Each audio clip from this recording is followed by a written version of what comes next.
પ્રકૃતિની જય એટલે જોહાર. જોહાર જોહાર બધાના હાથ ઉપર નથી. જય આદિવાસી, જય આદિવાસી.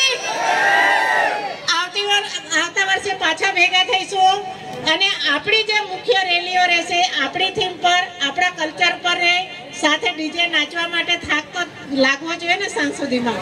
એના માટે ના નથી તો ફરી પાછા મળીશું. કાર્યક્રમની પૂર્ણાહુતિ કરીએ એ પહેલા એક ગીત વગાડી દે. આ કૃતિ બાકી છે કઈ રજૂ કરવા માટે? કોની છે?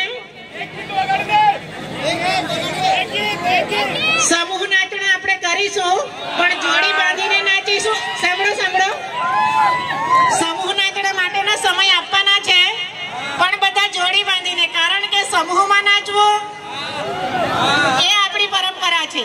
દીકરી આવે છે, નાની તો ગઈ એમ વચન